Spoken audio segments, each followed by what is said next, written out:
I'm Ryan Aber, we're here with Westmoore coach Mike Whaley. Coach, what's the number one issue facing high school sports in Oklahoma? Well, I think probably it's not just high school sports. I think it's sports in general. I think sometimes our athletes have a sense of entitlement, and that's a word that really concerns me as a coach. Anytime a kid thinks he's entitled to this or entitled to that, athletics is supposed to be the place where hard work is what we're after, and when you work hard and you earn things, then you receive those rewards. But we have a lot of people today that think they're entitled for whatever reason, not necessarily to athletic rewards, but to other recognition that goes along with athletics. And I think most of the coaches that I've met that coach in the league that I coach in are very anti-entitlement. Coach, what's the number one issue facing high school sports in Oklahoma? Well, I can only speak about what goes on at Douglas High School, and probably the main issue that we have is our school district is having in-school athletics during the school day. Is that something that you see being fixed anytime soon? Have there been discussions about that? There have been discussions, and hopefully we're going to get things going in the right direction, getting moved in the right way.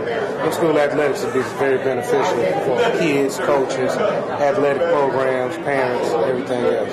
I imagine it would make things easier, especially with kids being able to get rides home and things like that. I know it's tough getting them to stay after school that long to go through practices. Well, yeah, you got practice, you got weightlifting, you have film session. You know, football is a time-consuming sport. It takes a lot of preparation, a lot of commitment, and in-school athletics helps everything out the whole time. Well, thanks for joining us, Coach. I appreciate it. We're here with Wagoner football coach Dale Condict. Coach, what is the biggest issue facing high school sports in Oklahoma?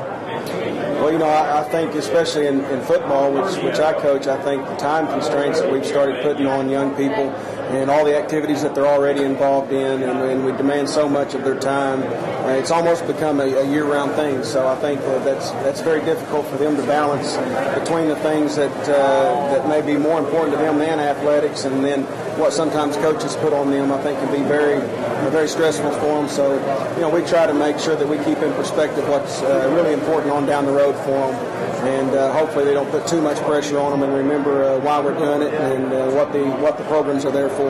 How much of a struggle is it between you want to let these kids have some free time and just be teenagers, and, well, if someone else is going to be practicing here, we've got to take full advantage of that time as well? And that's one thing we see other guys going to team camps, going to 7-on-7s and doing the weightlifting, and at Wagoner we've really backed off on some of that. We've been given those 10 days in the spring to practice, so we've really avoided team camps. We still do some 7-on-7. We do our workouts in the morning, but we feel like at our place we really give guys their summer. We give them the free time that we feel like they deserve as young people. So, you know, at least at Wagoner, we're trying to remember that they are still kids and that they need to have a good time and that we don't need to make it a job. And whatever you're doing at Wagoner seems to have worked so far. It's working so far, so we're going to keep doing it that way.